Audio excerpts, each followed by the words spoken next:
So, good morning po. So, next naman pong i-discuss ay ang limitations of the internet. So, despite its advantages, the internet can have its limitations that comes with several risks. Next slide po. So, first po is personal information theft. So, kapag gumagamit tayo ng internet, especially sa online shopping at online banking, there's a possibility na makuha ng mga hackers ang ating mga pangalan, address, or bank details. So, once personal information is stolen, it can be used for fraud and identity theft. So, next is adverse impact on family communication. So, the excessive use of the internet can also negatively affect family communication. People tend to spend more time on their devices instead of interacting with family members. Tulad na lamang sa hapagkainan, kahit sama-sama ang buong pamilya pero gadgets pa rin ang kaharap. So internet can weaken family relationships and reduce emotional bonding. Next slide. Next naman po ay internet addiction. So, some individuals prefer spending more time online rather than doing real-life activities. Sa halip na we're doing important stops and interacting with people, lagi tayong nakatutok sa gadgets. Like, tulad na lamang if may paparating na exams. So, instead of reviewing, mas pinipili nating mag-online na lamang. So, next mo ay concerns about children's internet use. So, the use of the internet by children is another major concern. Children often interact with strangers online without fully understand the risk. Some people they interact with may have malicious intentions. Also, children can easily access inappropriate content such as online pornography. Because of their curiosity and lack of awareness, these mistakes can uh, so this makes the internet risky for young users. Next po. Next naman po is virus threat. So viruses are harmful programs that can damage a computer system. Computers connected to the internet are more vulnerable to virus attacks. So kapag na-expose ang isang device sa viruses, maaaring mawala ang mga files or tuluyang masira ang device na ating ginagamit. So lastly naman po is spamming. So this refers to unwanted emails. So usually in advertisements or scam. So most spam messages na maaaring matanggap natin ay mga scams or fake products. So ito lamang po yung mga limitations of the internet. So if we are not careful enough or media literate enough, we are more vulnerable to this. So may tanong po ba kayo regarding sa limitations?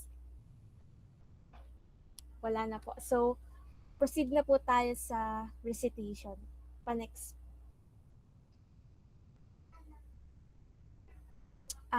So, spin the wheel po yung ating mechanics para makasagot po yung iba po.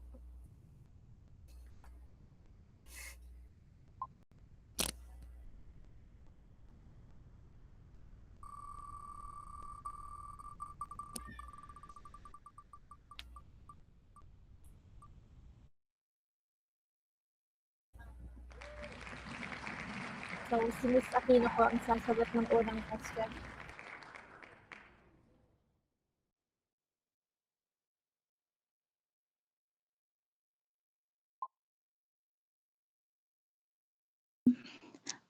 Audible po ba? I think po too much screen time po can negatively affect a child cognitive development po. Lalo na po sa academic performance and social skills po.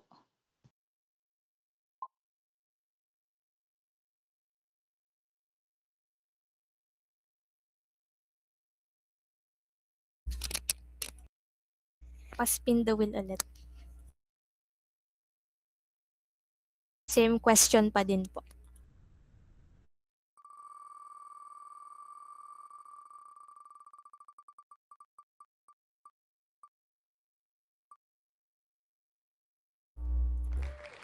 Si Mr. Bacolod po.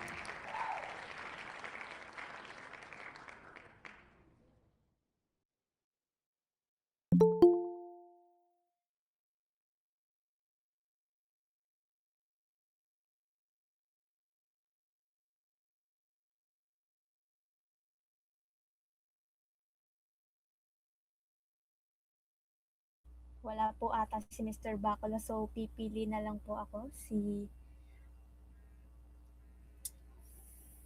Miss Pasha po. Pasha.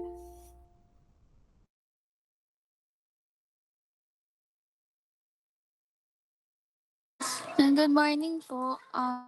I think yung paggamit po ng mga children ng internet is considered a serious concern kasi for me, hindi pa masyadong developed yung paggawa nila ng decision when it comes to using internet, especially social media. And alam naman natin na yung um, top case sa internet sa mga children is usually cyberbullying, and there are people that has masasamang intentions online, and they intend to harm the children na gumagamit din ito. And aside from that, I think it also affects a child's mental health kapag walang tamang guidance from the elder people. Thank you po. So next slide po.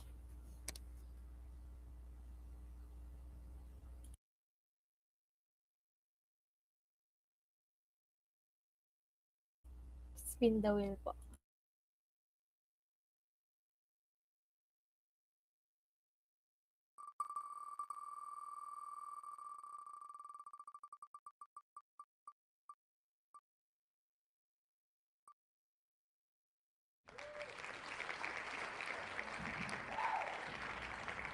Miss Lagaras po.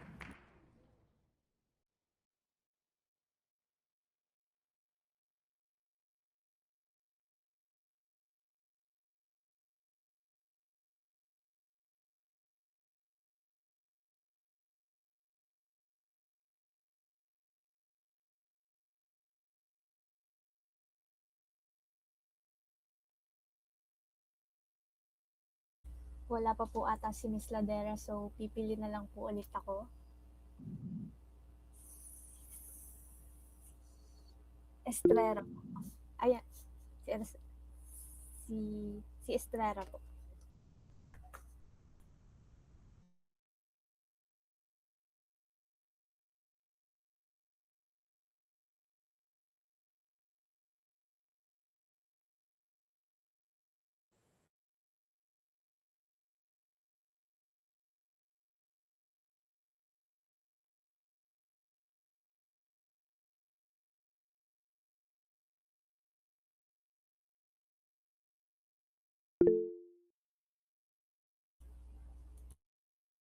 Sige po, si Miss Magsid na lang po. Makinig po ba? Yes po. I think po, ano po, 'pag po kasi, tawag dito, yung personal information po natin is nakuha, puwede po siyang gamitin or yung info po natin is puwede gamitin para po mapang-scam po, mang-hack po or mangutang, gano'n. Tapos yun nga po, mawawalan po tayo ng privacy, gano'n.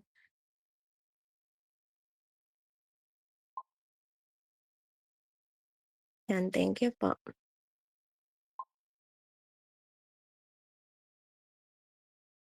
May iba pa pong gusto.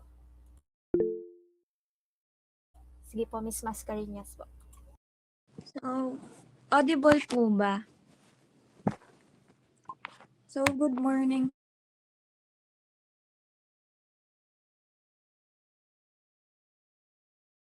As yung personal information po natin na makukuha or mananakaw po is pwede po siyang magamit as you or sa illegal na bagay po, or pwede po siyang magamit yung identity po natin or identity mo para gumawa ng fraud or ng illegal bagay. Kunwari po, yung sa Example po is yung gumawa ng account gamit yung mga infos mo or yung pictures mo gamit yung mga datas mo po. Yun po. Thank you po. May gusto ko po.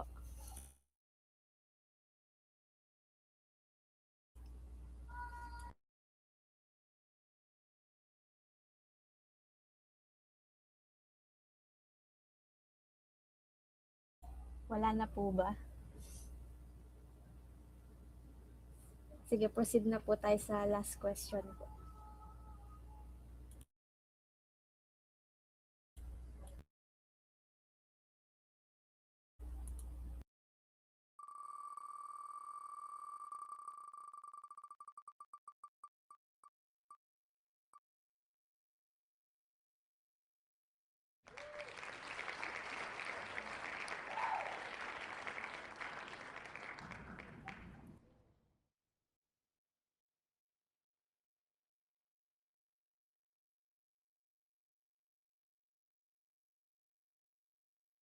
Miss Lada po.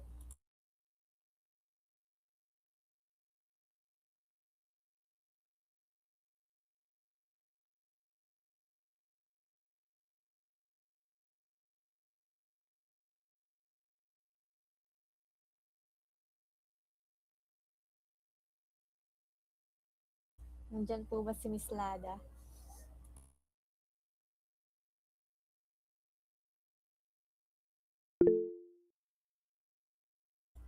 Sige po, si Miss Anyo Nuevo na lang po. Para po sa akin, yes, it benefits the social media can outweigh it risk kasi nga kung gagamitin po natin siya responsibly, tsaka po with proper awareness or self-control and guidance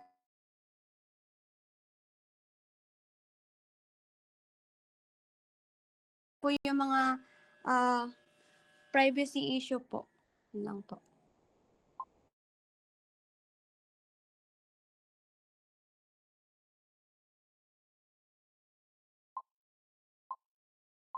May gusto pa po bang sumagot?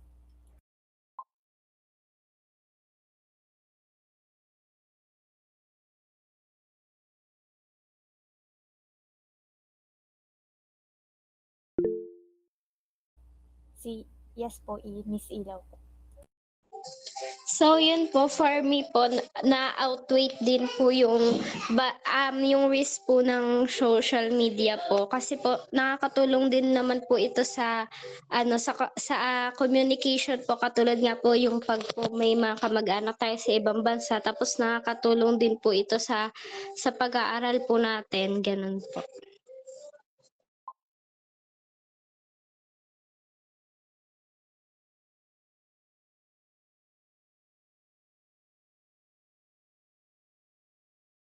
May gusto pa po bang sumagot?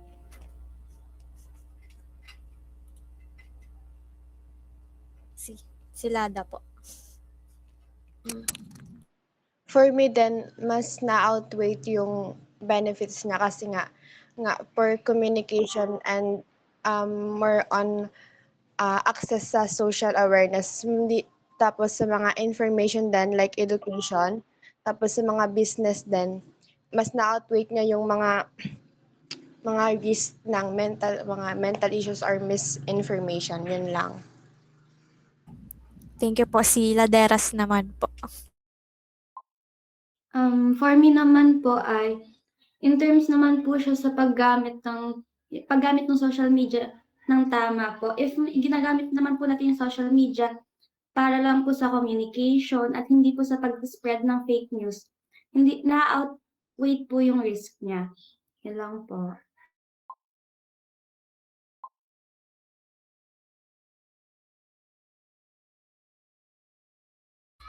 Wala na po ba? So, kung wala na po, proceed na po tayo sa next topic, which is the services.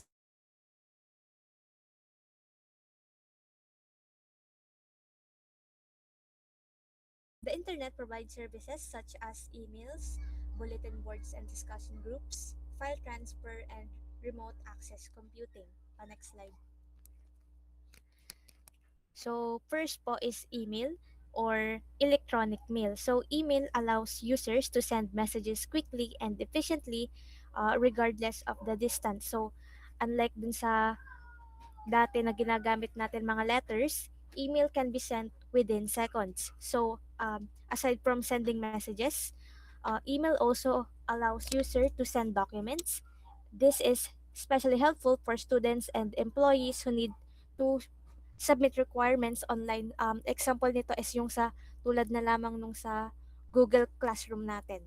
So, because of its speed, convenience, and reliability, email is considered one of the most effective service of the internet.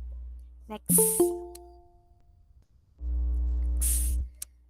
So other internet services naman po is first is news groups and bulletin boards. So these platforms allows users to participate in online discussions, debates, and news sharing. People from different parts of the world can exchange ideas, opinions, and information.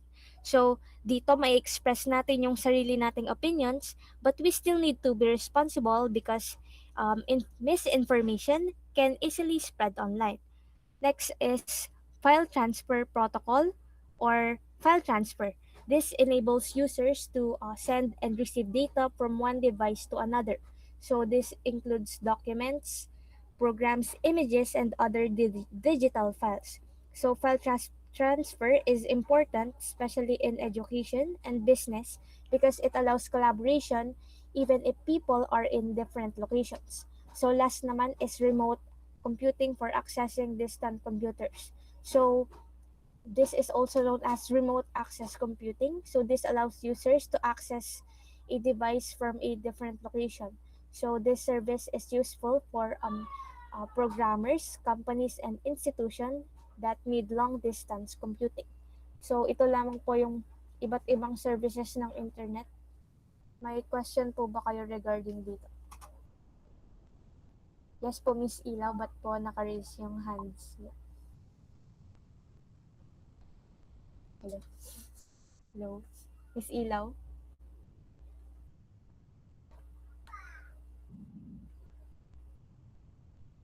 Sige po.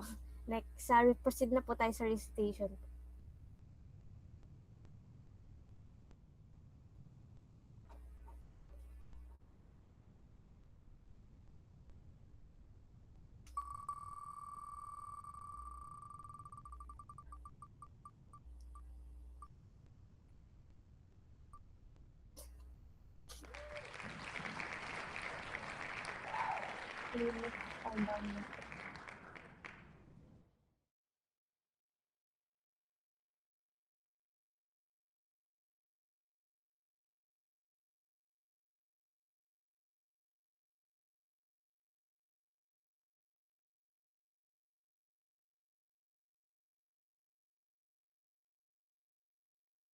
Nandiyan po ba si Miss Ordonia po?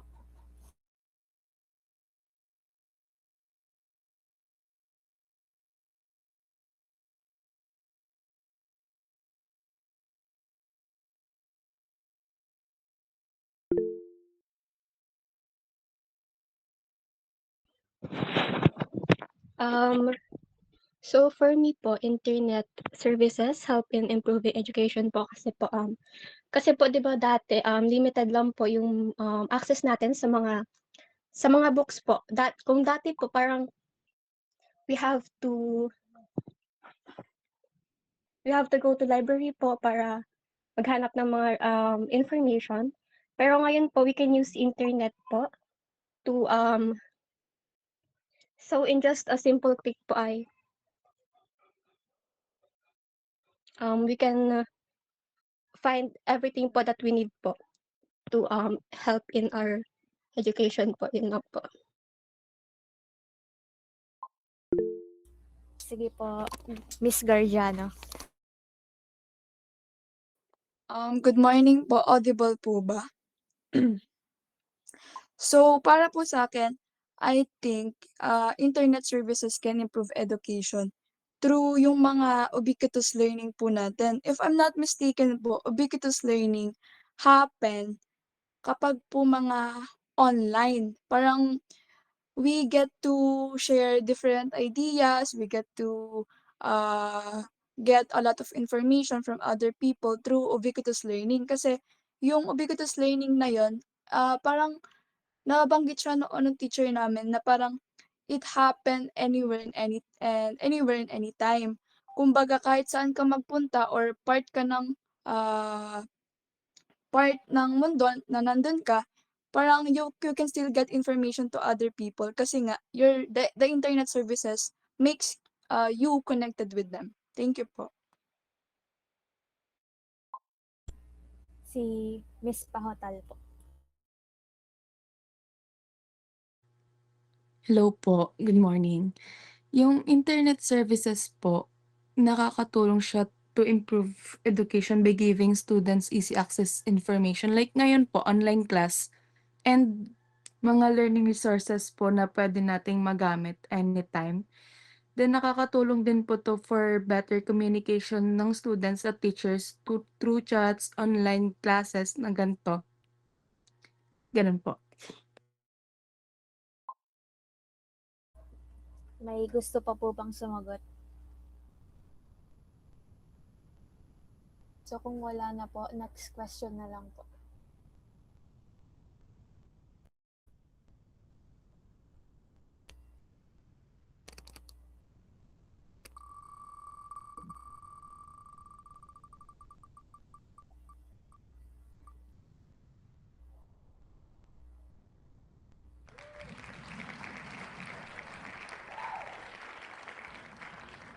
Si Miss Galang po.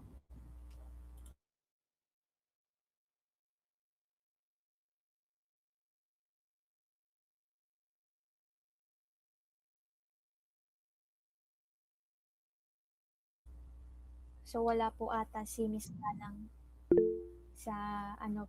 So sige po si Miss Garjan.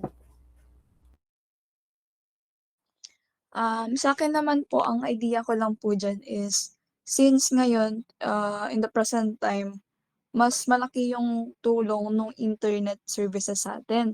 So, I think kapag bigla siyang naging unavailable sa atin, parang isang malaking, siya, tawag dito, burden or challenge.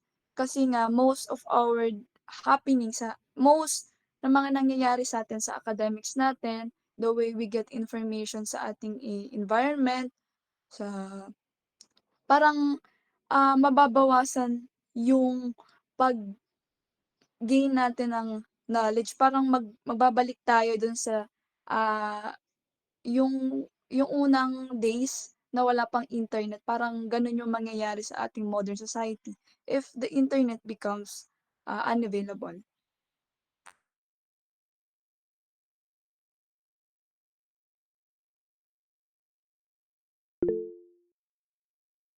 Si Laderas po. Akin naman po, in terms of businesses naman po, di ba po mas mahilig na po tayo sa mga online payments? If yung internet po ay hindi na po naging available, mawawala na din po yung mga online transactions natin. Tapos in terms din po sa pag-spread ng mga news, like sa television po, lalo na po yung mga news na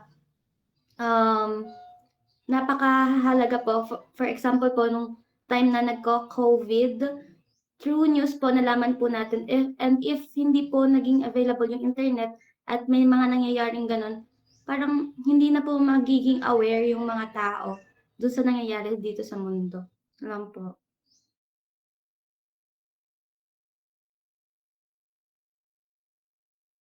May gusto pa po bang sumagot? Si Rover po. Good morning po. For me po, kapag nawalan po tayo ng internet sa modern society po natin sa ngayon, mahihirapan po tayo makipag-communicate sa mga taong malapit po sa atin. Kasi po, hindi na nga po available yung magiging useless na po yung cellphone natin, yung ating gadgets po. Tapos babalik po tayo sa dating gawi po na pagsusulat po tas ibibigay through mail po, ganun po. Tas medyo matagal po tayo makikipag-communicate dahil kailangan pa pong ihintayin po yung sulat. Yun lang po.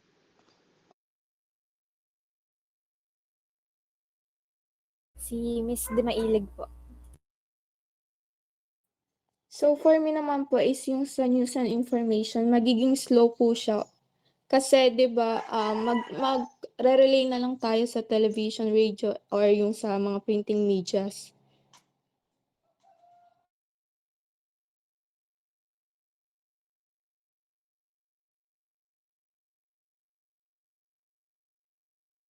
Wala na po ba? So, sige po Miss Pahotal po.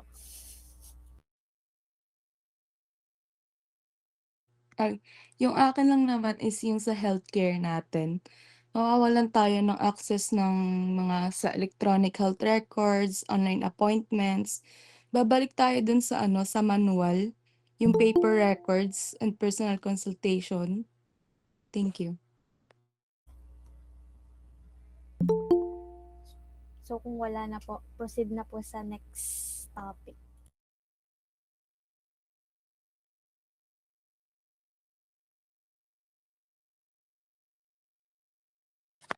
So ayun, good morning po. So I am Rain Aldrich, so I'll be discussing the politics of health.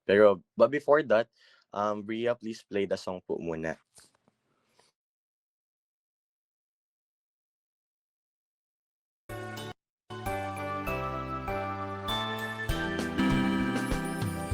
Happy birthday to you. Happy birthday to you. Happy birthday to dear one. Happy birthday to you. Happy birthday, Lester. From good friends and true.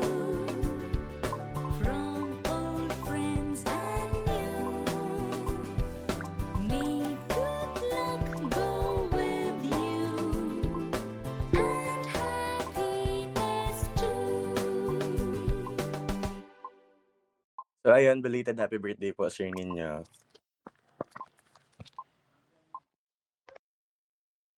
Ayan, thank you so much naman, Mr. Naling. And thank you so much sa BSMT1B para sa pag-e-effort ng pag-greet ng happy birthday. So I'm very happy for that greetings. Thank you so much, BSMT1B. Sige, go ahead na po tayo sa ating pag-aaral ulit. Thank you so much. Ayun, balik po tayo. So next lesson we'll have the politics of health. Bria, please, ano nga ng isang spin the wheel?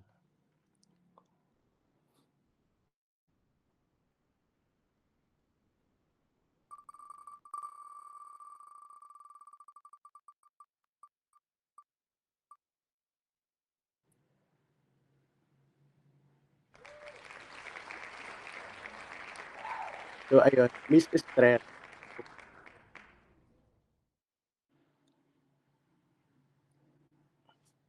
Miss Estrella. Yes po. Bale, my question is when we hear the word health, what usually comes to your mind? Is it the doctors, hospitals, or governments? Or pag naririnig natin yung salitang health, from the word itself, ano yung usually na unang pumapasok sa utak mo? Is it the doctors, hospitals, or the governments? Since nasa medfield tayo, so for me yung sa doctors. Kasi nga more on health yung topic natin. So, okay, thank you. So, today I'll be discussing the politics of health. So this lesson explains how health is not just about hospitals or doctors, pero it is also about political decisions. Dito pumapasok yung who gets to decide, how policies are made, and how these decisions affect people's health. So as we go along, you'll notice that many health issues we experience in the Philippines are closely tied to politics. siyempre very relevant ang topic na to kasi very very timely niya kasi ang issue ngayon is yung politics and the problem natin sa healthcare. So, pa-spin the wheel po ulit, isa.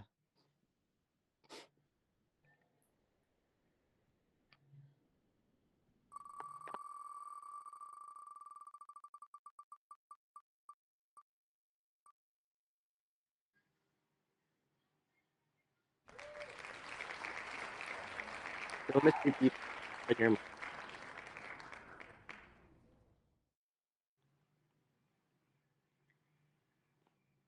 Miss Pipito po.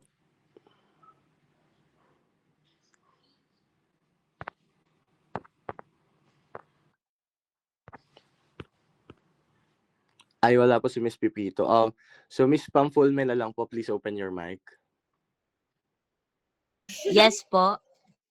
Bale, my question for you is, do you, should healthcare be treated as right or a privilege in the Philippines? Rinig po ba ako or hindi? Sorry po for the background noise. Okay naman po.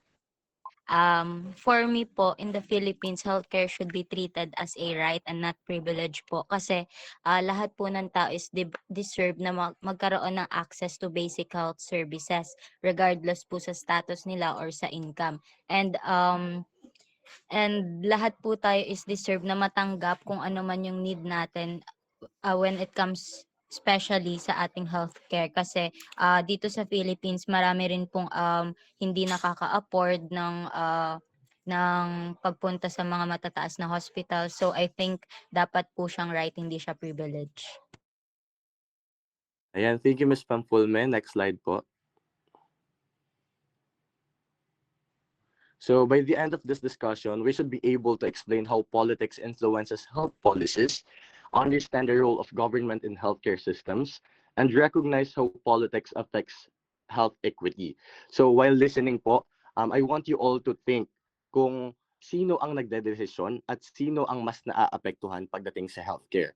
So as a reminder po for this topic or for my report, I'll be calling names na kahit hindi tumataas. So please expect na matawag po kayo, and my question is very opinionated naman po. So there's no need na magpakakaba pa sa mga questions ko. So next po.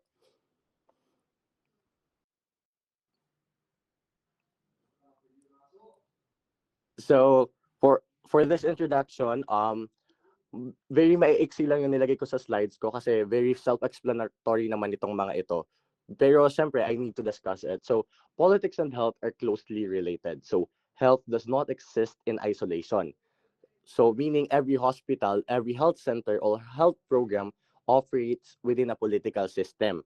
So, meaning lahat ng mga desisyon, lahat ng mga hospital at lahat ng health center here in the Philippines ay may mga nagdedesisyon na government or for politics. For example, the decisions about building public hospitals or funding barangay health centers do not happen randomly. Hindi lang nila naiisip yan ng biglaan na ay magpagawa tayo ng ganitong hospital. So, syempre, they are a result of political choices. So, Ms. Pahotal, please open your mic po. Yes po. Do you think where you live in the do you think where you live in the Philippines affects the quality of healthcare you receive?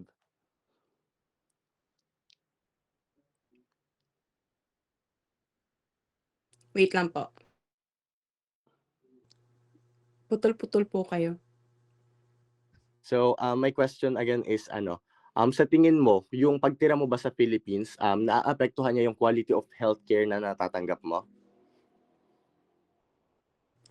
Yes po, kasi yung iba pong healthcare system dito sa Pilipinas, hindi po ganun kaganda. And, wait lang.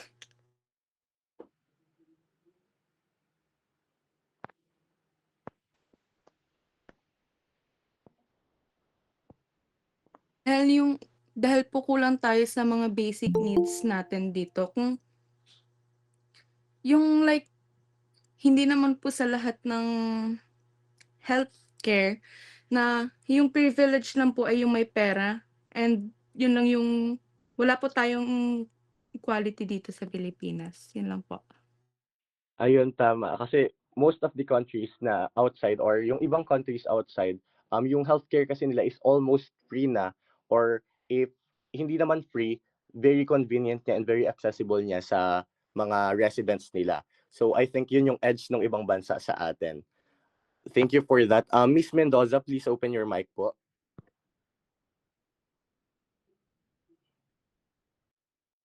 Hello po.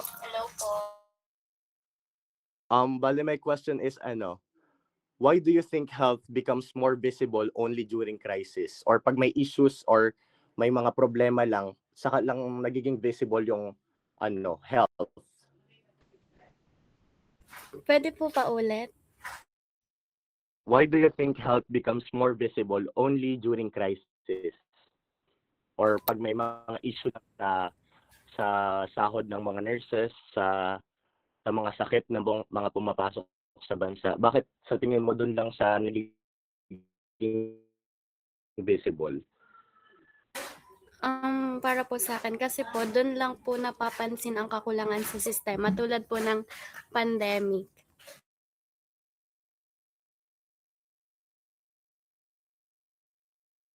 So, okay, next slide po.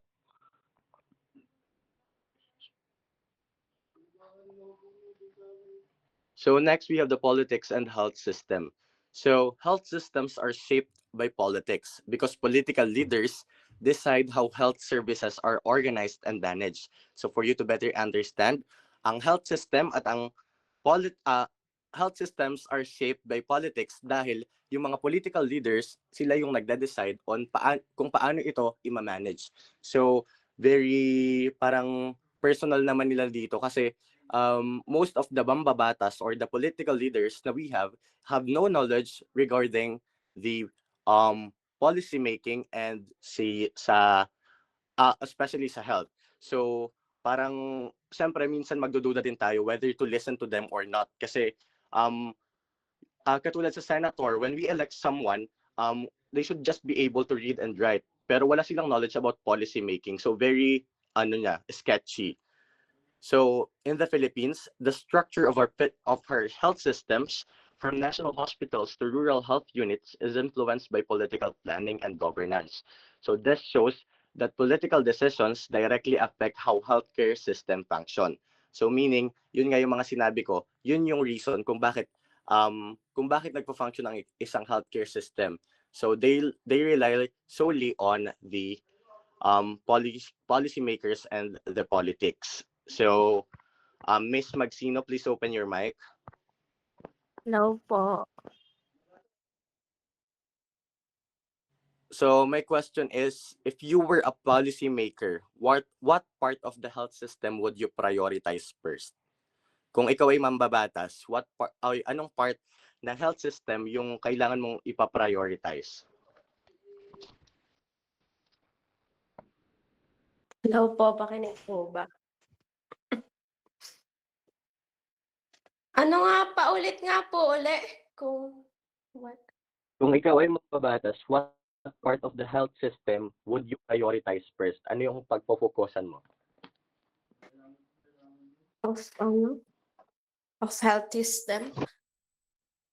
I think Yes. po yung sa pagbibigay po ng mga libreng panlapat po ng gamot dun po sa mga walang kakayanan po na maka-access po dun sa tawag dito dun po sa ating healthcare po. For example po is yung mga anong tawag dito, yung mga katutubo po nating mga mangyan po. So, tawag din. So, yun nga po, ang gagawin ko po is sa halip po na madami pa pong lalakarin na mga papers, parang ang gagawin ko po is once po na, tawag din once na, wait lang. Once na,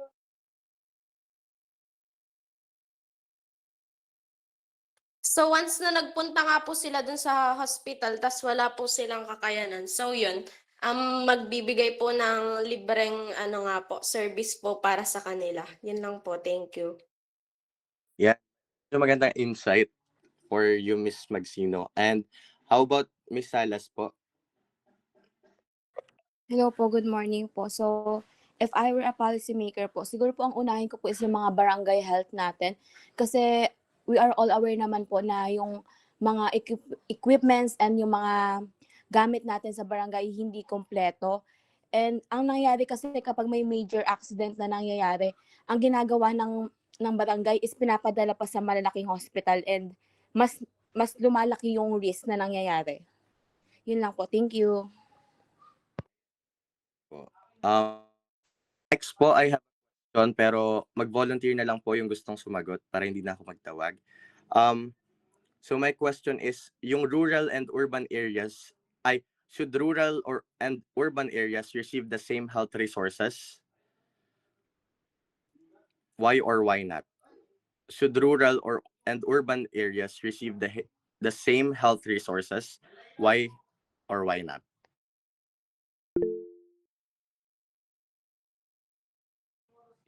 Jano. Hello, audible po ba? So, sa akin naman po, ang idea ko po dyan is yes.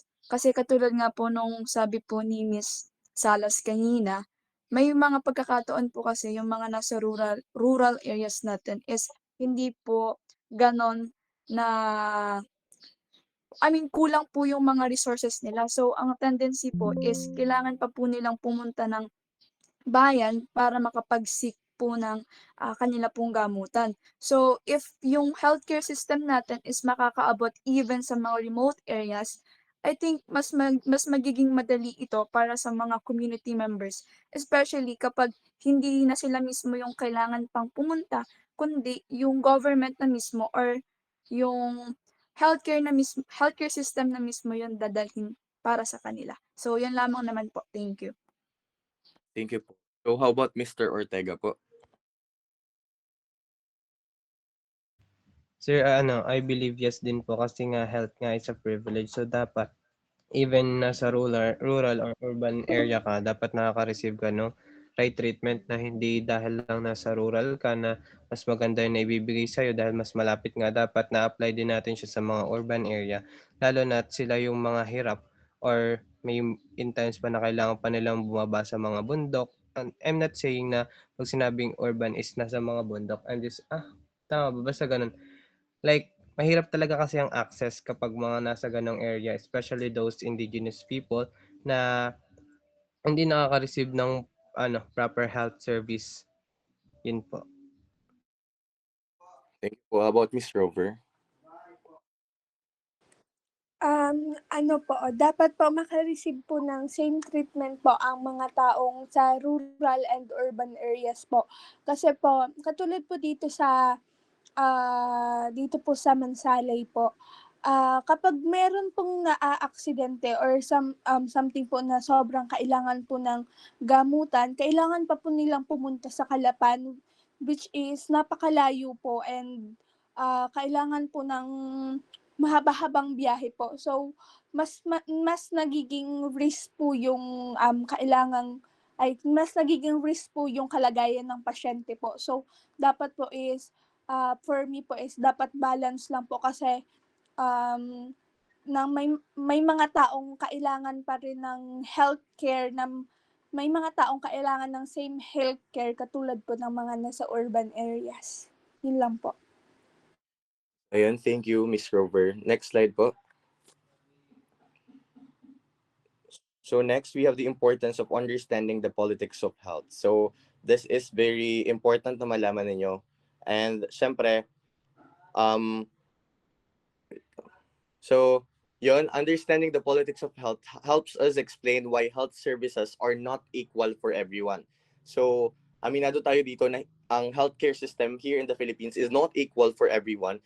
For instance, some communities have well-equipped hospitals, while others rely only on small health centers. So this difference often comes from political priorities and policy decisions. Siyempre, when the policymakers make a decision, nagko-consider sila ng lot areas kung saan sila mapapamura, which is very relevant. The PWH projects ay parang hindi nila kino-consider yung needs ng mga tao within that area, na dapat dito sa lugar na to ay kokonti yung equipments and hospitals, parang kokonti yung access nila, dapat dito tayo maglagay. But instead, ang ginawa nila is dito tayo makakamura, dito yung ano yung offer, at dito tayo mas madaming makukurakot siguro. So ganun yung ginagawa nila. So that is why hindi tayo nakakapag-focus sa healthcare system and laging bagsak yung healthcare system natin.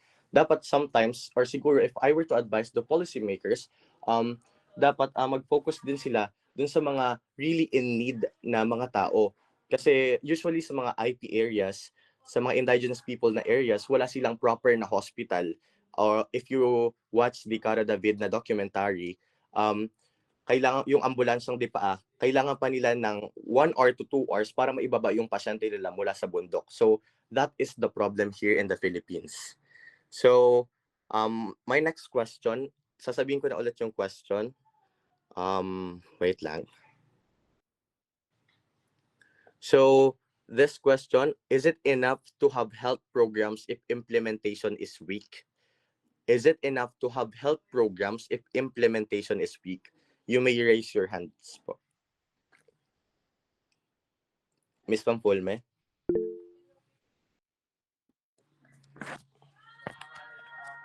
My answer po would be, syempre po kapag mag-implement po tayo ng program, it is important na strong yung implementation kasi po doon mo makikita yung magiging effects or doon mo maa-assess kung ano yung magiging effects nun sa isang community. So kung iisipin po natin kung yung sa simula pa lang na implementation is weak na, ano pa yung makukuha nating effects or ano pa yung aasahan nating effects kung kung simula pa lang is mahina na or hindi natin talagang na-implement doon sa isang community.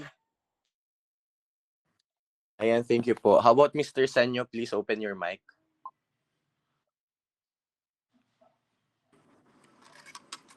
Hello po. Why do you think health disparities still exist despite many health programs? Or bakit meron pa rin kakulangan when it comes to healthcare? Kahit nag-exist na yung many or madaming health programs.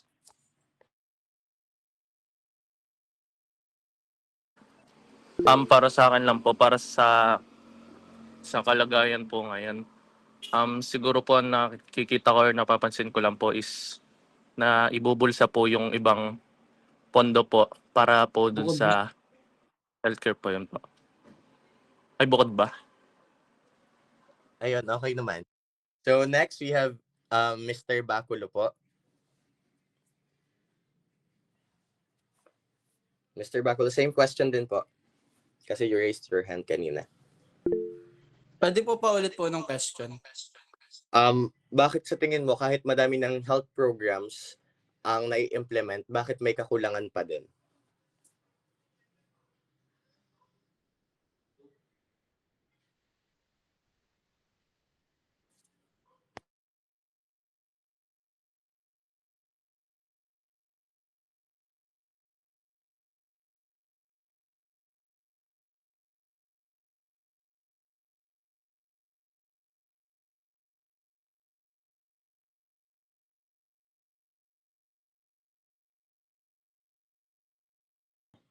Mr. Baculo po.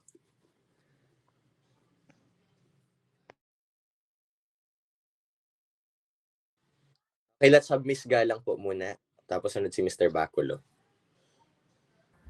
So, Ay, ganito hindi ba? pala po na. So, yun po, kagaya po ng sinabi kanina is kapag mahina po yung implementation, so, ang nangyayari po is kulang yung nagiging resources at saka yung sa mga training po, kung mari po sa barangay health center, yung mga iba pong mga, yung mga iba pong mga nandun is kulang po sila sa training and kadalasan po is yung support po is hindi po ganun yun na po. Yun po, thank you po. Mr. Baculo, thank you, Miss Galang. Mr. Bakulo, please open your mic na po.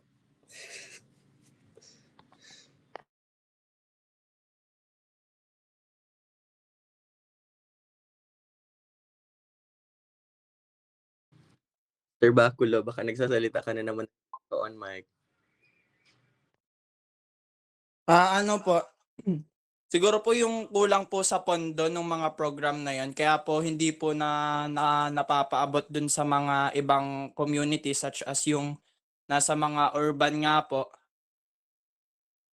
Kaya po hindi po sapat yung mga program para po ma-access ng mga taong nandun po sa community na yan. And thank you. So next question, do you think inequality in health is more about money or about political priorities? So again po, my question in Tagalog naman is, sa tingin nyo, yung inequality ba sa health is more about money or more about political priorities here in the Philippines?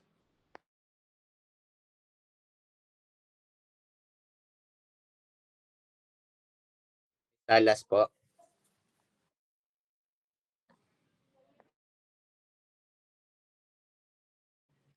Talas. Sir, paulit nga po ng question. Do you think inequality is in health is more about money or more about the... Ay, wait lang. Tama pala. Do you think inequality in health is more about money or about political priorities? Sa tingin ko po, sir, parang same lang naman yun kasi kapag privilege ka, like madami kang pera, then kapag sa politics naman, if may access ka or parang may kapit ka sa taas, parang mas nagiging madali sa'yo ang process sa healthcare. Ganun po. Thank you, Ms. Salas. How about Mr. Ortega po?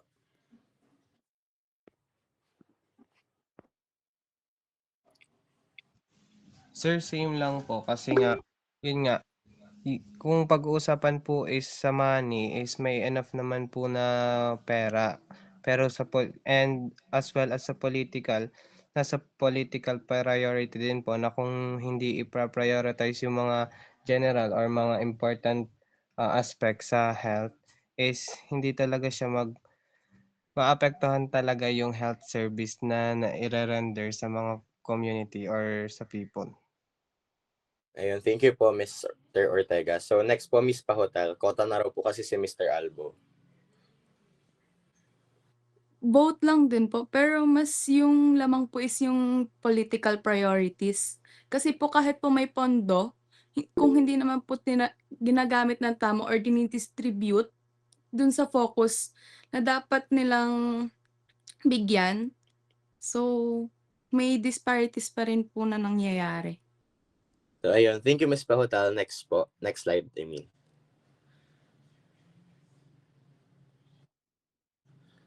So next we have the health policies.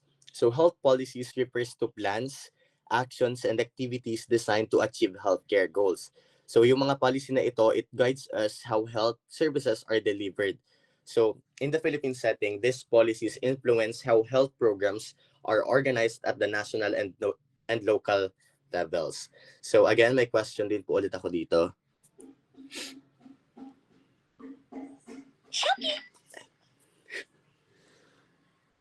So, ang question ko po dito ay, how do you usually learn about health policies? School, news, or experience? Or saan nyo usually natututunan yung health policies? Sa school ba, sa news, or sa experiences? Who would like to answer po?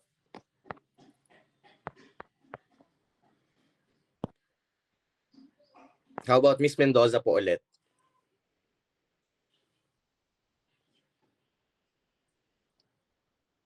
Miss Mendoza, please.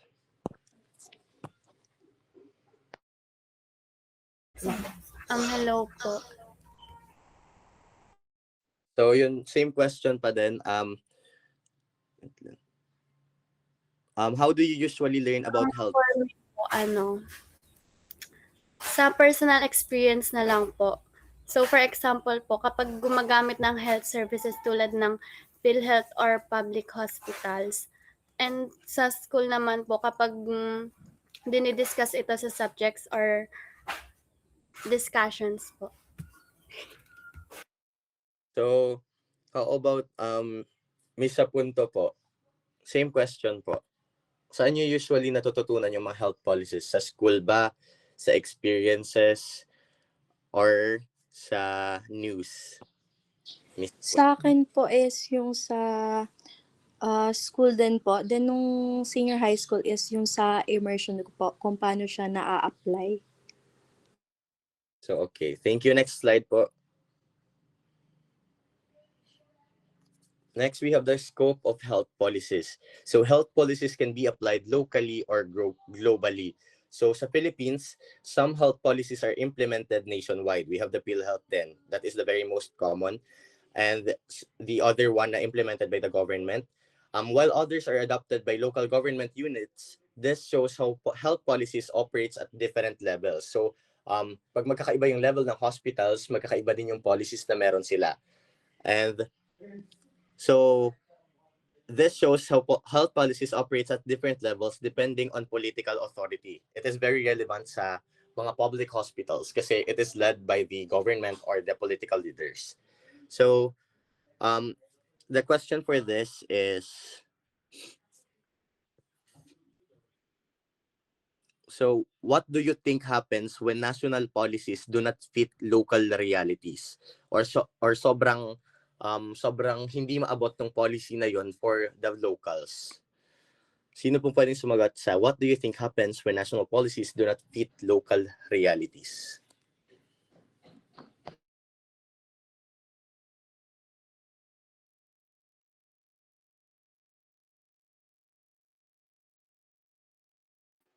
Sir Nick po. So yun nga, kapag yung mga national policy, hindi niya na-meet yung mga local reality, madaming aspect yung maapektuhan. Nandiyan yung mga resources, masasayang na siya. Kasi nga, hindi naman siya nagmamatch dun sa local reality. Hindi magwo-work yung mga policy. Yung mga needs ng local, hindi masusunod. Kasi baka hindi naka-align. And mostly, yung magkakaroon ng inequality. Kasi yung ibang mga community is nagbe-benefit samantalang yung iba is nale-left behind na.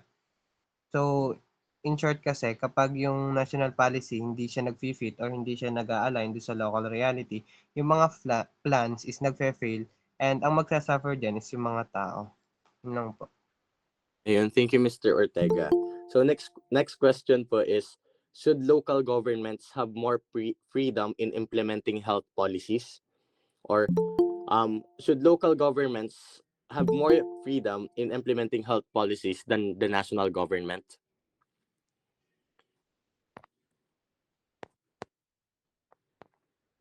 Ms. Lufamia po.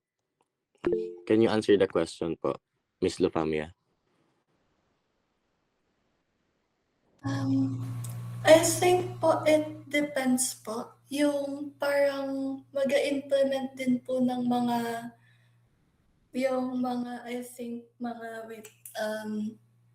konting limitations po. Yung para hindi sobrang out of reach yung mga programs na magagawa na yung katulad po sa earlier na question is pwede naman po masustain ng local. So, dapat may mga limitations din po. Ayun, thank you. So how about Ms. Pampulme po, nag-raise ng hand kanina? For me naman po, think siguro balance pa rin siya pero dapat ay naririnig kung ano man yung kailangan talaga ng local government kasi sa mga local government po mostly ay dun po yung problems about health po. So I think kung magkakaroon ng connection between the two na talaga pong magtutulungan sila na maabot nung national yung local is magkakaroon ng mas magandang distribution po ng mga needs na kailangan ng community. Ayun, thank you. So next slide po. Next slide po. So next we have the examples of health policies. So examples of health policies include National Health Insurance Program, programs, which is dyan kapasok yung PhilHealth. Vaccination programs or yung mga vaccinations na natatanggap natin ever since nung bata pa tayo. We have the public health campaigns. We have the, for public health campaigns, dyan pumapasok yung mga dengue, yung mga vaccines sa dengue and such. Tapos we have the pharmaceutical regulations sa mga paggamit ng gamot or sa limitations ng gamot. So in the Philippines, these policies guide how services are provided to the public and how medicines are regulated for safety and effectiveness. So yun yung in-implement sa ating rule. Kasi yung mga policies na ito is para i-guide tayo sa kung paano gamitin ang medicine at kung paano natin ma-maintain ang safety. So next, we have the question naman ulit. So, do you think some health policies benefit certain groups more than others? Do you think some health policies benefit certain groups more than the others? Mr. Ortega po. Sir, I believe yes. Kasi yung may mga health policy tayo na naka-focus nga sa isang sectors. Meron tayong mga, vaccination policy na lang siya sa pagpe-prevent ng disease using vaccine. Meron tayong mga rural health policy na naka-focus sa mga remote area, mga rural area, na meron din tayong mga, disease prevention and control na policy na naka-focus naman siya sa pagko-control ng mga outbreaks katulad nga ng dengue or COVID-19. So hindi kasi may mga sector pa rin na hindi niya napagtutuusan ng pansin ganun. If ascertain lang. Ayan, thank you. Ang daming baon ni Ortega. So next question po, we have the which health policy do you think has helped most Filipinos? Again, alin kayang health policy ang sa tingin nyo ay yung pinakang nakatulong sa mga Pilipino? Raise your hand po if gustong sumagot.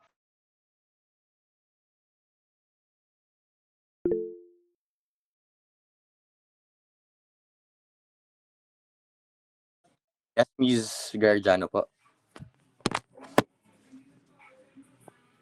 Sa akin naman po is I think yung mga yung sa ano po yung nabanggit nyo kanina sa PhilHealth.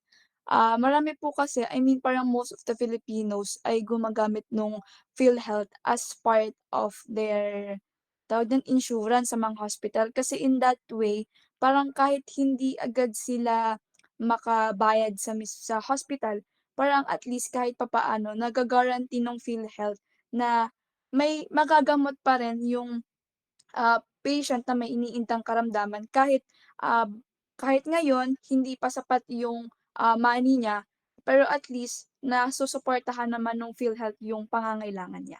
Thank you po. So, ayun, thank you po. How about Mr. Ortega po ulit? Sir, kung policy po, siguro yung Universal Healthcare Policy which is the UHC. Kasi yung UHC 'di ba is millions of Filipinos yung tinutulungan niya. And nakakatulong siya sa mga check-up tapos mga treatment. Tapos kapag kasi UHC, automatical yung kapag senior citizen ka, included ka agad.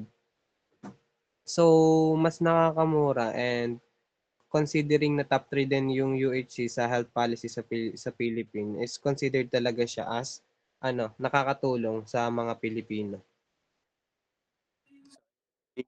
Ortega.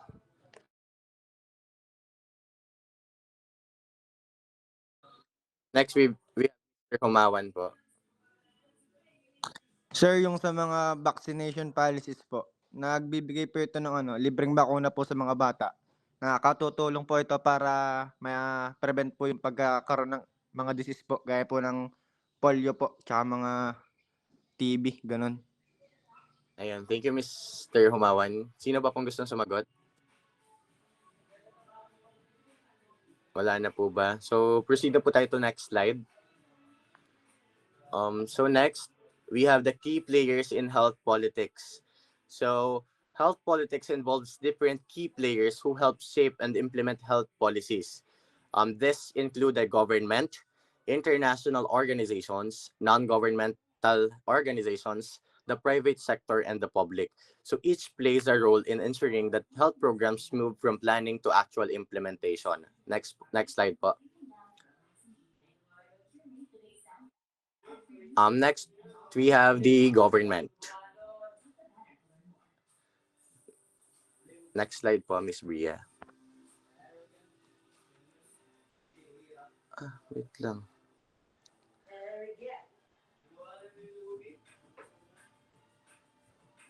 Ay, okay ba? Pakibalik na lang po. Hindi po pala nalagay sa slide.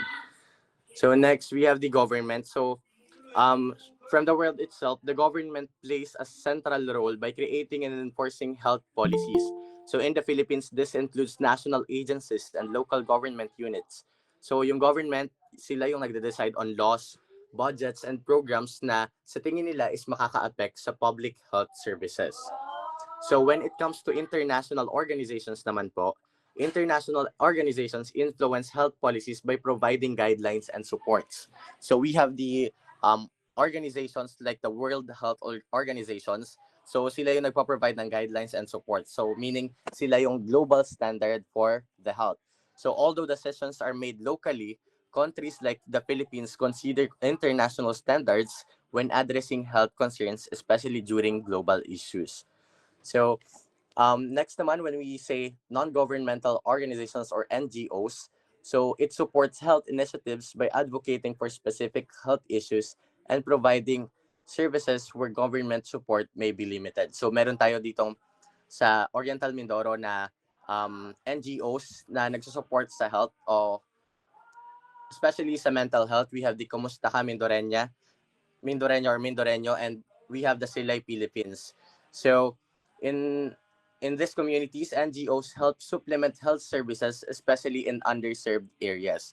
So thankful tayo sa NGOs kasi mas nagpo-focus sila sa mga may konting access lang sa health rather than sa mga urban areas na may access na sa health. So next, we have the private sectors. So the private sectors includes private hospitals, pharmaceutical companies, and insurance providers. So in the Philippines ulit, ang mga private sectors plays a role in delivering health services and influencing how healthcare is accessed, especially for those who can afford private care. So when we say private sector again, so siya yung nakafocus sa mga mas afford yung private na expense. And siyempre sa private, we have, nandun na yung mga specializations ng mga hospitals. Kasi bihira lang sa public yung may focus or may libre sa specializations ng isang gamutan, or for example is for heart, for lungs, or for others. And next, we have the public. So the public is both a participant and beneficiary of health policies. So kung bakit natin nasabi na ay participant and beneficiary, syempre from the public na word itself, dyan din pumapasok yung mga ambag natin or the taxes na binabawas sa sahod ng mga government employees or mga non-government employees na napupunta sa PhilHealth. So that is why mandated ang PhilHealth sa ating mga Filipinos when we are working.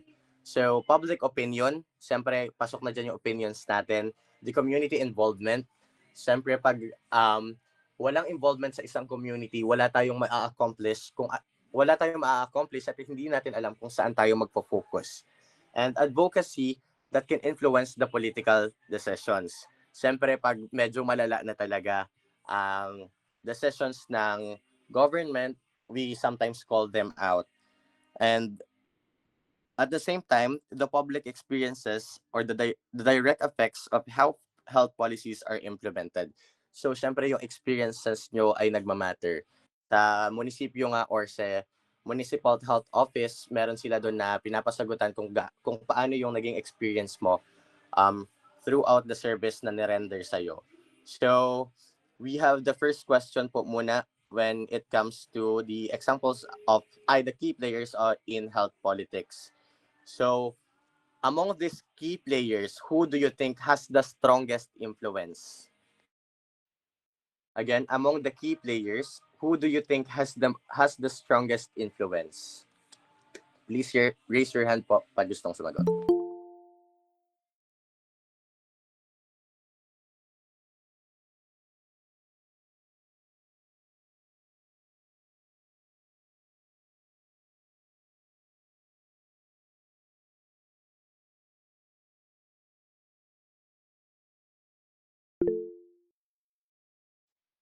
So, we have Mr. Ortega po ulit nag-raise ng hand. Sir, strongest As Yes. for me po is the government. Kasi pag sinabi yung government, sila yung gumagawa ng law, mga policy. Sila din yung nagko-control ng budget. Pag government, sila din yung nagde-decide ng priorities. Kasi nga, example ng mga government, nandiyan yung mga DOH. So, kung para sa akin lang po, is the government po talaga. Okay, thank you, Mr. Ortega. How about Mr. Senyo po? Same answer lang din po. Government po is strongest influence po kasi po sila po yung yun nga po, yung may control sa laws, tapos nagko-control din po ng mga funds. At saka po, yung structure po ng health system po, sila po yung mismong pinaka namumuno po, yun lang po. Pero importante naman po lahat ng nandyan po. Yun lang po. Thank you, Mr. Senyo. So, next question is, sino naman yung sa tingin nyo yung hindi masyadong naririnig pag ginagawa yung health policies? Or who do you think is least heard when health policies? How about Mr. Baculo po? Mr. Sir, Baculo? for me po is yung the public po. Why po? Kasi po katulad nga po nun, meron pong mga tao katulad po natin, meron po tayong mga rights na hindi masyadong napapakinggan, lalo na po when it comes po sa healthcare system po ng ating bansa. So, yun nga po, sila po yung hindi masyadong nabibigyan ng pansin, lalo na po yung mga katulad nga po yung sabi kanina ng mga nasa community, nasa urban community po. Yun po. Ayan, thank you. So, we have three questions naman para sa the public. What stops people from participating in health advocacies? Ano yung pumipigil sa mga tao sa community natin para mag-participate sa health advocacy? Ano sa tingin nyo? How about Miss Aquino po?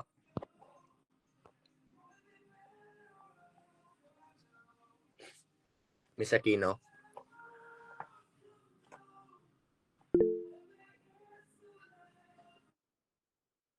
Okay, Mr. Ortega po ulit. What stops people, 'di ba, sa pag-participate in health advocacy? So, nandyan yung kulang sila sa mga information. Hindi nila alam yung mga rights nila at saka yun nga sa pag-join din sa mga advocacy, nandyan din yung kulang sa time, kulang sa pera. Pwede ding kulang yung educational awareness. Hindi nila masyado naiintindihan yung policy tsaka yung sistema. Also, nandyan din yung mga cultural. Kasama din kasi dyan yung cultural tsaka mga which is minsan iba yung pagkakaintindi or iba yung interpretation nila sa certain things. And lastly is kasama din dyan yung yung mababa yung tingin, yung feeling nila hindi mapapakinggan yung mga kahit magsalita sila hindi sila mapagtotoo ng pansin. Yun po. Ayan, thank you. Next slide po.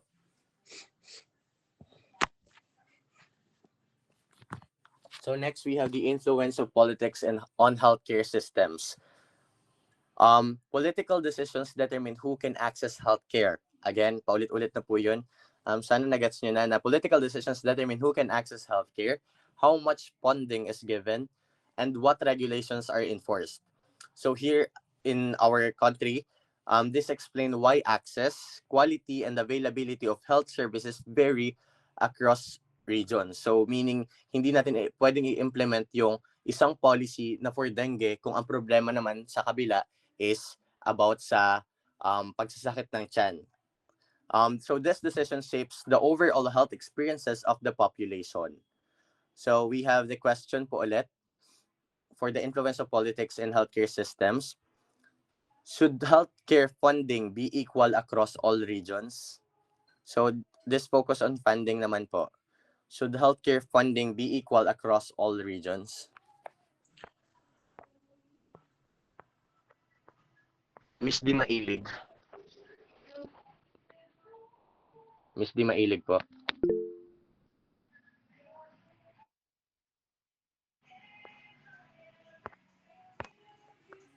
Okay, Mr. Sanyo, proceed po.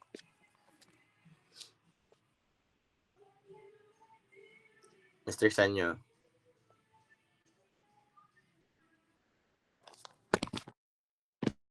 Ay, sorry po. Should ano po yung funding po is equal po? Of course po, pero depends po siguro. Bakit depende po? Siguro po sa dami po ng population po sa isang region po. Doon po siguro magiging balanse po dapat lahat ng pondo po. Depends nga po dun sa population po ng isang region po. Yun lang po. Okay, thank you. So last question for the influence of politics and healthcare.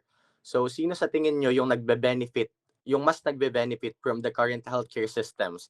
Is it the people or the government? Again, who do you think benefits most from the current healthcare systems? Is it the people or the government? Ms. Garjano? Sa akin po, I think, kung titingnan po natin dito sa Pilipinas, and since very visible ang corruption, I would say the government benefits more from the funding. Kasi sila kasi nasa taas na parang sila, ang tendency nila minsan, magkakaroon na sila ng idea na parang okay, yung kaya naman nung politician na yon maano yung healthcare system. Kumbaga, minsan, mas tinataasan pa nila yung singil ng mga healthcare supplies, and then yung service naman nila na binibigay sa taong bayan is hindi naman siya ganun enough. Pero, yun nga, dapat pa rin ay balance. Parang equally nami-meet yung both three sources na kailangan ng government and as well yung sa public. Yun lang po. Ayun, thank you. That is very nakakasad here sa ating bansa. Ms. Pampulme, nag-raise po kayo ng hands kanina. For me naman, same lang naman ako ng sagot na yung current health system natin ay nagbe-benefit mostly sa government natin kaysa sa mga ordinary people, especially kapag yung healthcare is hindi siya napopondohan ng maayos or yung pag-manage sa kanya is mahina. So sometimes kasi alam naman natin yung governments natin mas pina-prioritize nila minsan yung cost control, political image kasi sometimes sa botohan saka lang sila lumalabas ganyan, and yung budget natin is nalilimit kasi yung iba is nakukuha na, which nare-reduce yung financial na dapat para sa mga tao, para sa mga hospitals, para sa mga access quality care for mga citizens ganon. Tapos yung public health system naman is nagsiserve siya sa mga people pero unequal yung resources. Bakit? Kasi yung distribution is mostly binibigay lang sa mga privileged na person. Kaya nagre-result siya sa yung government natin ay nakaka-spend sila ng mas malalaki sa hindi naman dapat doon mag-spend kasi may prina-prioritize sila para lang sa image nila. Ayan, well said, Ms. Pampulme. Ms. Rover, how about you po? Same lang po sa kanila na sa government po. Yung government po yung mas nagbe-benefit po sa healthcare system. Kahit po sabihin natin nasa democratic country po tayo, which is mas priority po yung public, pero hindi po yun yung nangyayari. Kasi po binubulsa po ng government yung pondo na dapat po is para sa healthcare system. And yung mga public at ang nagre-resulta po nito, yung mga public hospital, nagkukulang po sila sa mga equipments po, which can lead po sa mga pasyente po na nahahayaan na lang po mamatay kasi wala pong sapat na equipments po, or ng pagkulang po or pag wala pong pera, hindi po agad naaasikaso. Yun lang po. Ayan, so next slide po. So in conclusion, politics and healthcare are closely related because political decisions shape health policies, healthcare systems, and their implementation. So this decision influence access to healthcare, funding, and regulations, which affect health outcomes and health equity. So understanding the politics of health allows us to better explain health disparities and recognize the importance of political actions in promoting better health for all. So I have the last 3 questions po for my report. What is one change you would suggest to improve health equity in the Philippines? Ano yung pagbabago na isasuggest mo para i-improve yung health equity sa Philippines? Miss De La Rosa? Miss De La Rosa?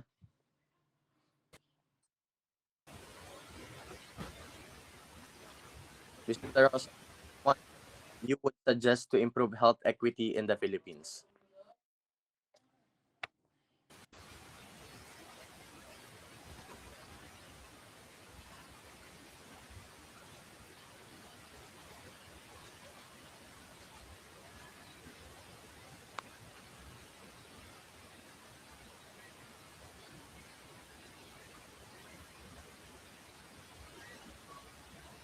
Miss De La Rosa?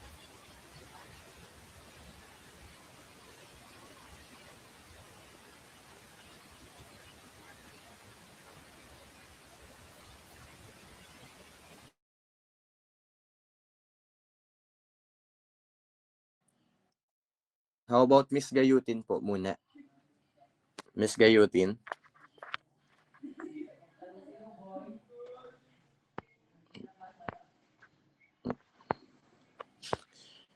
Miss Gayutin, present po ba?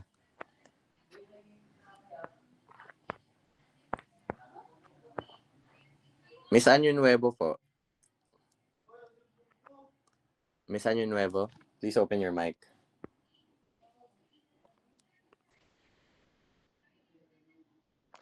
Gising pa po ba kayo?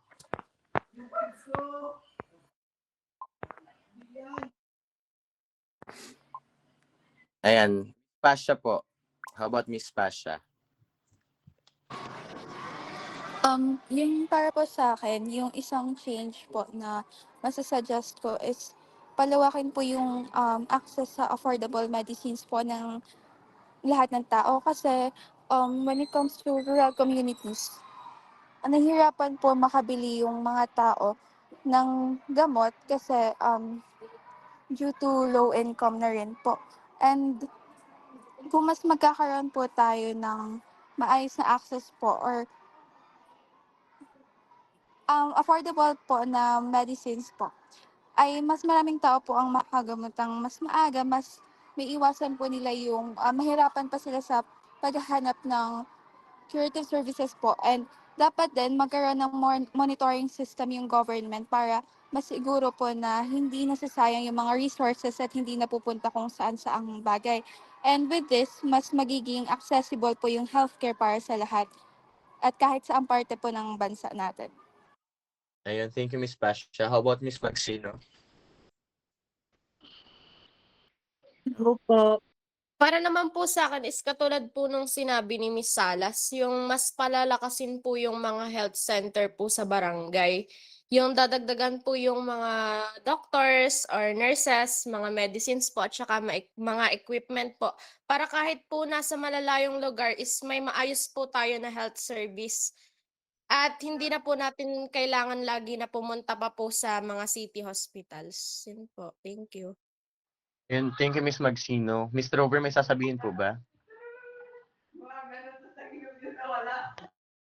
Hala, wala po. Nakalimutan lang po alisin yung raise po ng hand. So ayun, kasi madaming time na yung na-consume ko. This ends my discussion. Thank you po for listening sa introduction ng Politics of Health. I hope na marami kayong natutunan. Thank you. Next report po.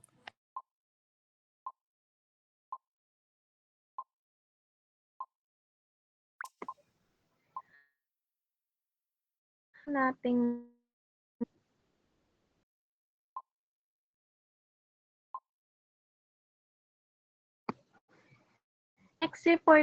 next topic naman po natin is political determinants of health.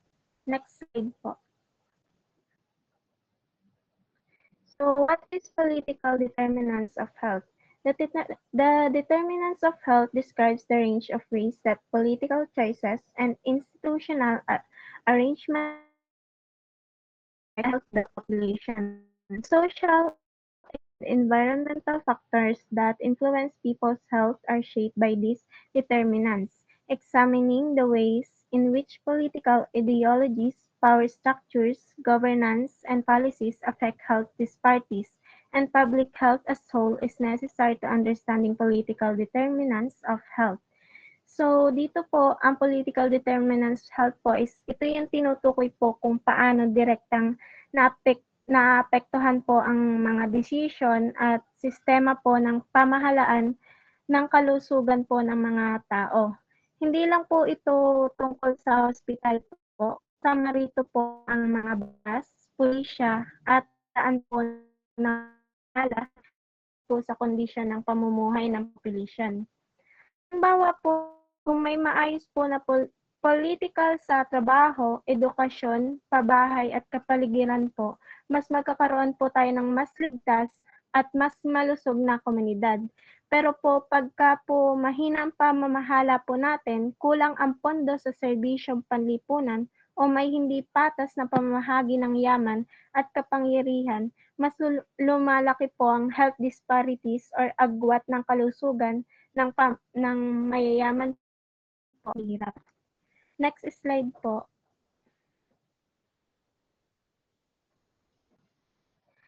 Social determinants po. Health outcomes are greatly impacted by employment, housing, and education.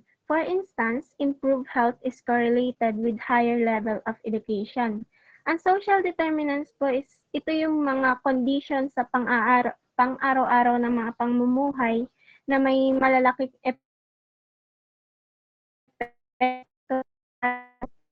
Kabilang po dito is yung mga trabaho po, tirahan, at maayos ang ating ang trabaho po ng isang tao is meron po tayong kakayahang bumili ng masusustansyang pagkain, magpagamot, at mamuhay ng mas ligtas.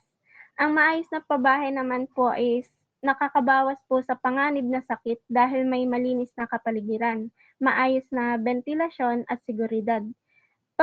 Ang edukasyon naman po is ito yung tumutulong para mas maintindihan ng tao ang tamang pangangalaga sa sarili, pag-iwas sa sakit at paggamit ng health services. Kaya po kapag mas mataas po ang antas ng edukasyon at mas maayos ang kondisyon ng pamumuhay, mas malaki po ang posibilidad na maging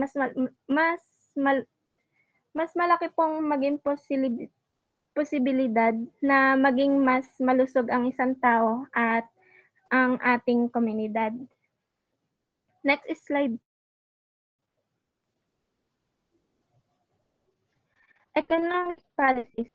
Economic policies that influence poverty and income distribution, such as welfare and taxation, influence health. Economic policies po is ito yung direktang epekto sa ating kalusugan dahil hinuhubog po nila kung paano naipapamahagi ang pera at oportunidad sa lipunan. Ang mga patakaran po tungkol sa buwis, sahod at welfare programs ay naapektuhan po sa antas ng kahirapan at kita po ng mga tao. Kapag po mas mataas ang income ng distribution at may sapat na suporta ang gobyerno tulad po ng mga ayuda, ng health insurance o social services po, mas nagkakaroon po tayo ng kakayahan mga pamilya na bumili ng mga pagkain po na mga pagkain po na masusustansya po at para po makapagpagamot at mamuhay po ng mas ligtas na kapaligiran. Next po.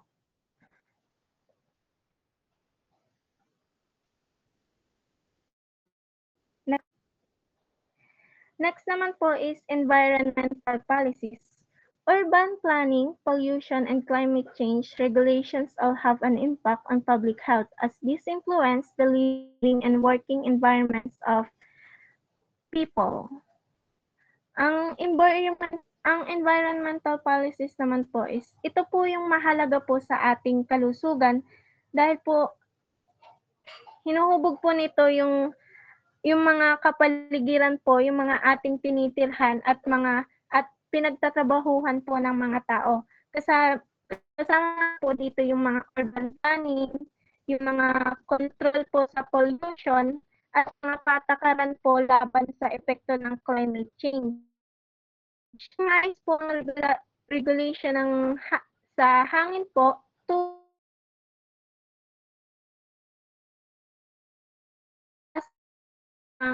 tulad ng respiratory illness po, ang waterborne disease, at iba po na nakukuha natin sa environmental po natin. Ibig sabihin po is kapag po malinis at ligtas ang kapaligiran na bunga ng maayos na pulisya, ay direkta pong nakakatulong ito sa mas mabuting kalusugan ng publiko. Meron po tayong bago po magpatuloy sa next topic po is meron po akong tanong. Wait lang po. Ito po, bakit po mahalaga ang mga batas at pulisya po sa paghubog ng kalusugan ng isang bansa? Sino po ang pwedeng sumagot?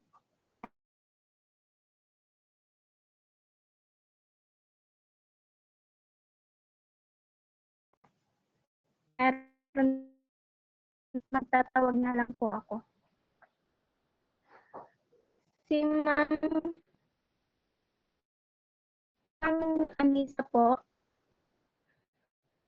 meron po ba kayong isasagot? Bakit po mahalaga ang mga batas at pulisya sa paghubog ng kalusugan ng isang bansa po? Ako po ba? So, ang idea ko po dyan is, syempre po, very important po kasi yung mga policies natin sa ating bansa. Kasi yung mga policies po na yun po yung parang nagsisilbi nating guidelines, yun po yung tinitingnan natin kung pag ba in-implement natin yung mga policies na yun, ano po ba yung mga makikita nating gaps or mga kailangan pa nating i-improve. And with that po, parang malaki po yung nagiging impact ng mga policies na yun. Kasi kapag nalaman na natin yung mga dapat i-improve, especially the government, parang they would be able to at least implement another set of policies na makakatulong pa even more doon sa mga nangangailangan. Yun lamang po. Thank you. Thank you po. Meron pa po ba? Miss Rober po, baka po may maidagdag ka po.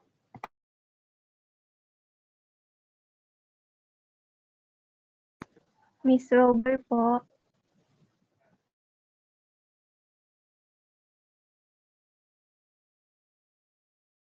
Andiyan po ba si Miss Rober?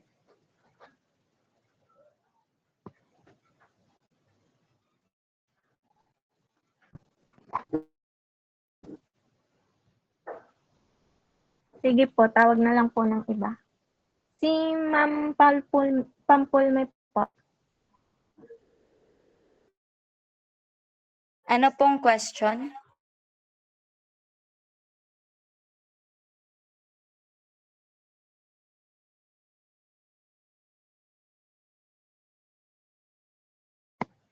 Bakit po mahalaga ang mga batas at pulisya sa paghubog ng kalusugan ng isang bansa po?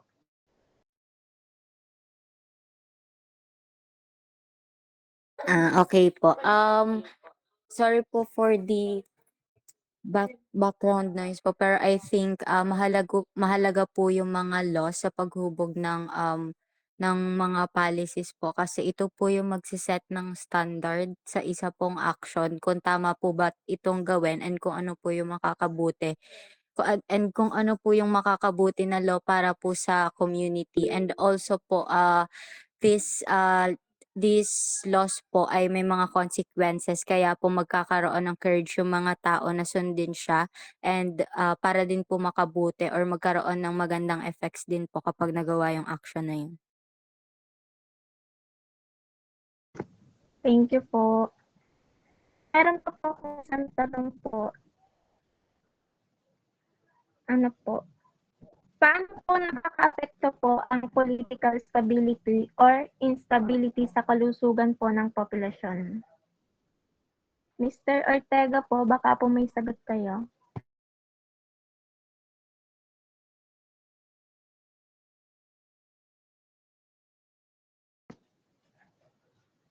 Mr. Ortega po.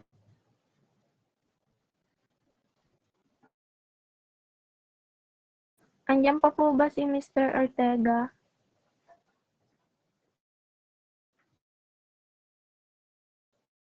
Ma'am, pwede pa ulit ang tanong. Ito po. Paano po naapektuhan ang political isa ng populasyon po? Ma'am, ano po, naputol po kayo? Ay, eto po. Paano po naaapektuhan ang entity sa lusugan ng populasyon? Ma'am, choppy po talaga po kayo, promise.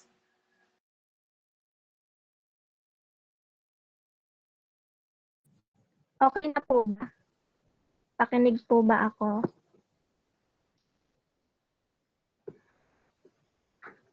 Ulitin ko po yung tanong. Paano po nakakaapekto po ang political stability o instability sa kalusugan ng populasyon? Sige po, wait lang po.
Ma'am, okay na po. So, kapag kasi may political stability, may help niya yung people's health in, in many ways.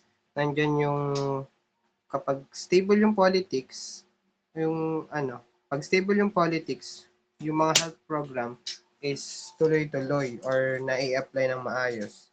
Then, yung mga hospital is nagpa-function ng maayos, leading to health programs or health service to render ng tama. Yung mga supply or medicine is nagiging available. Tapos, syempre, for the health service, magiging safe or accessible para sa mga tao. Kasi once na unstable yung politics, nandyan yung magiging delayed yung mga health service, kulang ng mga medicine, kulang yung mga health campaigns. Yun po. Thank you po. Next slide na po.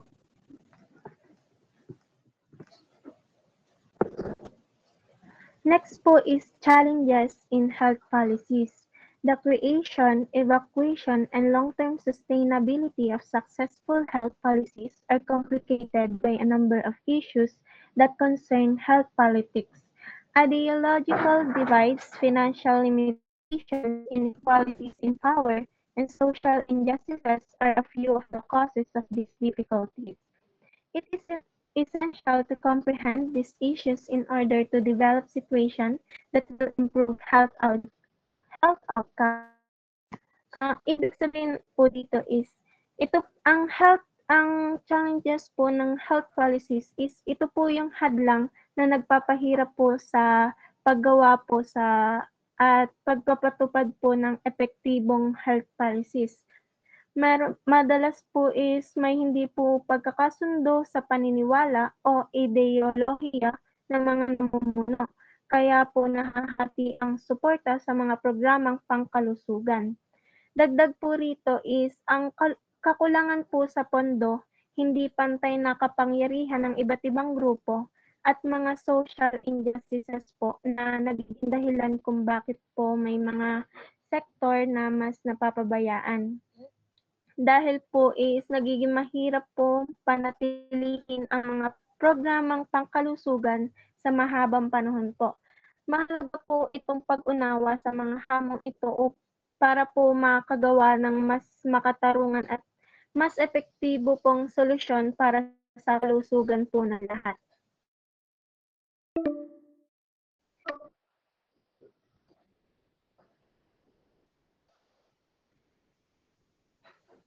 Next slide po.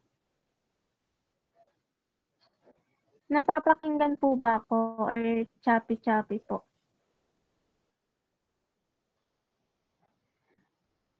Next po is partisanship and ideological conflicts. Okay na po ba, sir? Pakinig po ba? Or ganun pa rin po? Next po is partisanship and ideological conflicts.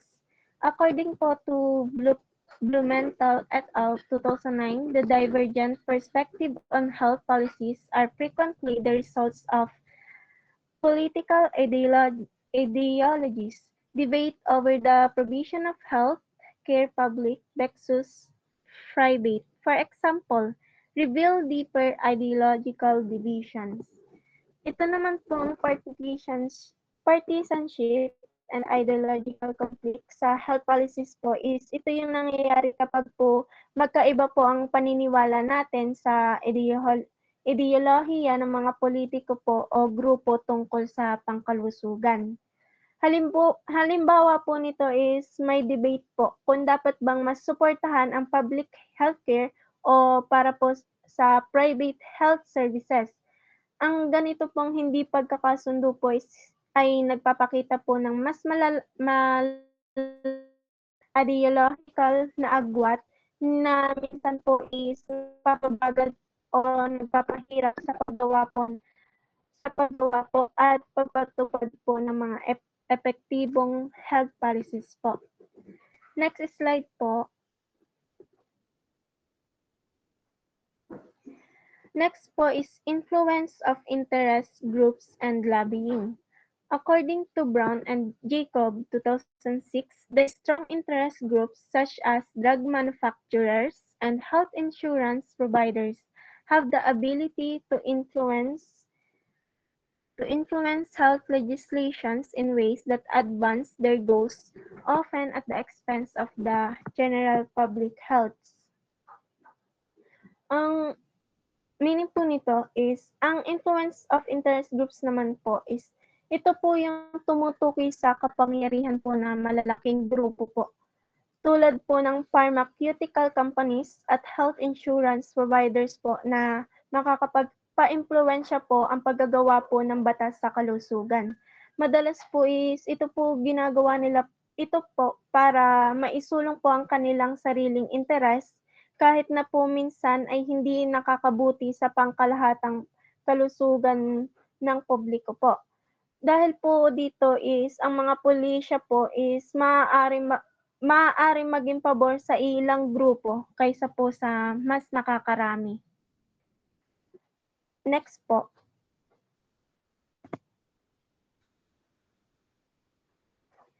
Ang equity and access naman po is, according to Brown and Jacobs, 2006, for maintaining fair access to healthcare is a significant political issues, especially in areas with limited resources. Ang meaning po nito is, ang equity and access sa healthcare naman po is, ito po yung tumutukoy sa pataas po na pag-access ng lahat ng serbisyong pangkalusugan. Ito po ay isa pa ring malaking hamon sa politika po, lalo na sa mga lugar po na kulang ang mga resources. Kapag po hindi pantay ang access, mas napapabayaan po ang mga mahihirap at marginalized na sektor na nagdudulot po ng mas malaking health disparities sa ating pong lipunan.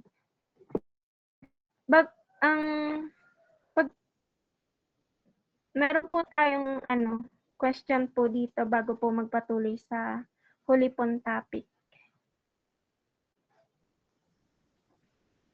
Napapakinggan po ba ako? Or choppy-choppy po ulit?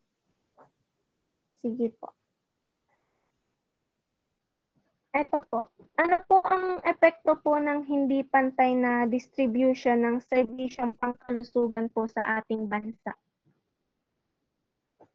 Ma'am Magsino po, baka po may sagot ka po. Ma'am, paulit po.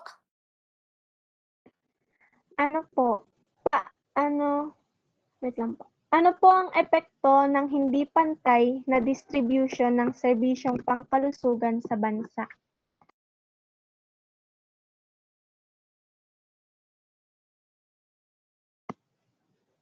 Napakinggan po ba? Or uulitin ko po ulit?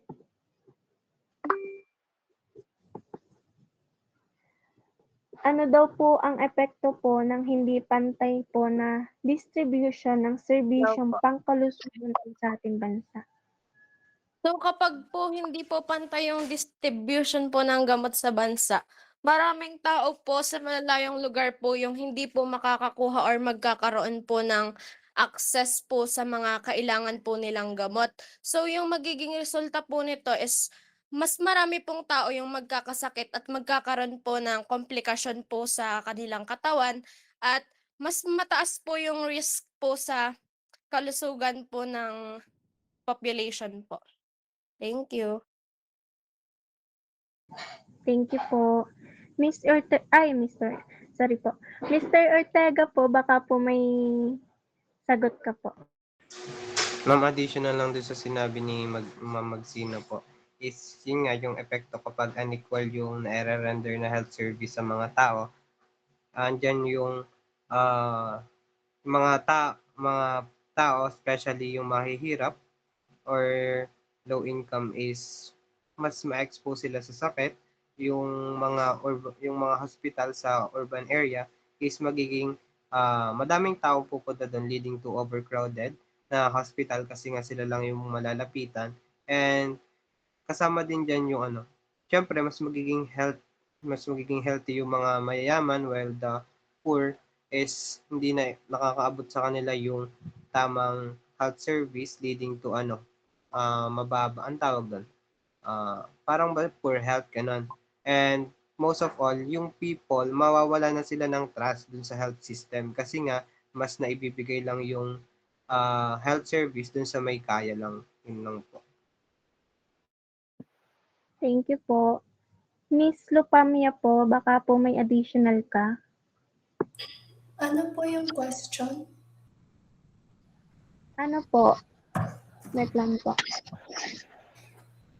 Ano po ang epekto ng hindi pantay na distribution ng serbisyong pangkalusugan po sa ating bansa? I think po is marami pong hindi makakakuha ng kailangan po nila na healthcare. So parang unbalanced po bagay yung pag-receive ng healthcare ng mga tao. So parang marami po is very, yung example po, sa itong place na to is wala masyadong materials. So parang hindi sila mabibigyan ng maayos na healthcare in comparison sa isa pang lugar na na enough naman yung healthcare nila. So parang may konting may imbalance po.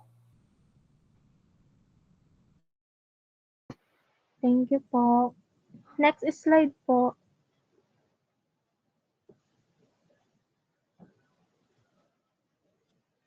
Last pong topic natin is the role of advocacy and activism on healthcare system.